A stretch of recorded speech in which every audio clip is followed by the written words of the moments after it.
Hello everyone, આજે આપણે વાત કરીશું હર્પીસ જોસ્ટર વિશે. હર્પીસ જોસ્ટર એ ચામડીનો સૌથી મોટો કોમન બીમારી છે. ઇન્ડિયાની અંદર દર વર્ષે લગભગ 10 લાખ લોકોને આની તકલીફ થતી હોય છે. હર્પીસ જોસ્ટર એ વેરીસેલા જોસ્ટર નામના ડીએનએ વાયરસના કારણે થતી તકલીફ છે. જેઓને બાળપણમાં અછબડા એટલે કે ચિકન પોક્સ થયા હશે એમને હર્પીસ જોસ્ટર થશે. તો નાનપણમાં જ્યારે અછબડા થાય છે જેના માટે જવાબદાર વાયરસ પણ વેરીસેલા જોસ્ટર છે. અછબડા મટી જાય, પરંતુ આ વાયરસ છે એ માનવ શરીરમાં વર્ષો સુધી સુષુપ્ત અવસ્થામાં રહે છે અને ખાસ કરીને માનવ શરીરના કરોડરજ્જુની અંદર પૃષ્ઠભાગ ઉપર જે ગેંગ્લિયોન્સ આવેલું હોય છે ત્યાં એ વસવાટ કરે છે. જ્યારે પણ એને એક્ટિવેશન્સ મળે, જ્યારે પણ એમાં પરિબળો મળે ત્યારે એક્ટિવ થઈને હર્પીસ નામની બીમારી કરે છે. તો સૌથી પહેલાં તો આપણે લક્ષણો જાણી લઈએ. આની અંદર ખાસ કરીને શરીરમાં કળતર ભરાઈ જાય, તાવ આવે, હાથ પગનો દુખાવો થાય અને શરૂઆતના સમયની અંદર જ્યારે 1 કે 2 દિવસ છે ત્યારે શરીરના કોઈ પણ એક ભાગ ઉપર એટલે કે યુનિલેટરલ થશે. જ્યાં જ્યાં નવું ડિસ્ટ્રીબ્યુશન આવેલું હશે એવા ભાગ ઉપર થશે. તો ત્યાં બળતરા, ઝણઝણાટી, ખાલી ચડવી આવી તકલીફ રહેતી હોય, તમતમ થતું હોય. ધીરે ધીરે ફોડોક્યો થાય, એકસાથે ખૂબ ઝાઝી બધી લાલ લાલ ફોડોક્યો થશે જેની અંદર પાણી ભરાશે, જેને અમે વસાઇકલ તરીકે ઓળખીએ છીએ. અને ત્યારબાદ એ બધી જ ફોડોક્યો સુકાઈ જશે. એ સુકાતા 10 દિવસથી 15 દિવસ લાગે અને પછી ત્યાં એક ઘાવ રહી જતો હોય છે. આ બધા એની લક્ષણો છે.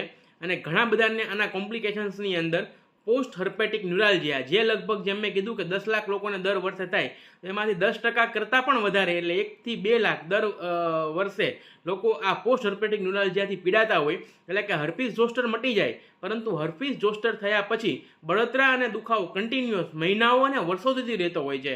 તો આ એનું સૌથી મોટું કોમ્પ્લિકેશન્સ છે. તો કે આપણે જાણીએ કે શું કારણો છે જેના કારણે વાયરસ એક્ટિવેટ થાય.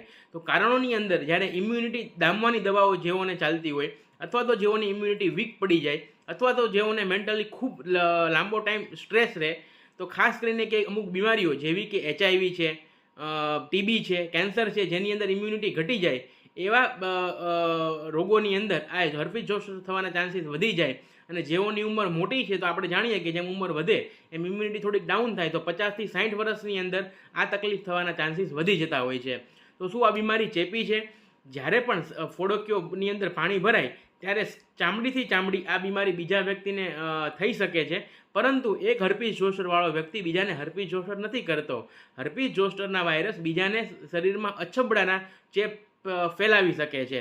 એટલે જ્યારે પણ ફોડોક્યો હોય તો બીજા વ્યક્તિના કોન્ટેક્ટમાં આવવું નહીં, એ ખૂબ જ જરૂરી છે.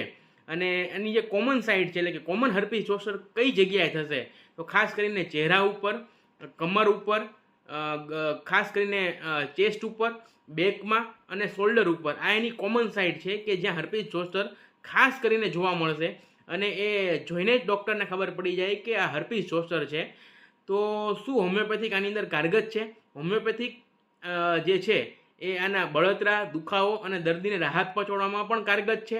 અને જે એનું કોમ્પ્લિકેશન છે પોસ્ટ હર્પેટિક ન્યુરાલ્જિયા, એ બંધ કરવામાં અને એ મટાડવામાં પણ ખૂબ કારગત છે. કેટલીક હોમિયોપેથિક કોમન દવાઓ જે દર્દીના લક્ષણો ધામવા માટે અને ઇમ્યુનિટી વધારવા માટે અને એનું કોમ્પ્લિકેશન્સ બંધ કરવા માટે વપરાતી હોય છે. એવી દવાઓ જેવી કે આર્સેનિક, રસ્ટોક્સ, મેઝેરિયમ, રેન્યુન્ક્યુલસ બલ્બોઝા, કેન્થારિસ, આ ખૂબ જ સારી દવાઓ છે. અને હોમિયોપેથિક ડૉક્ટર દર્દીની તાસીર અને લક્ષણો જાણીને આપે તો રૂજ પણ જલ્દી આવે, સ્કાર પણ રહેતો નથી અને કોમ્પ્લિકેશનમાંથી પણ બચી શકાય છે. Thank you so much.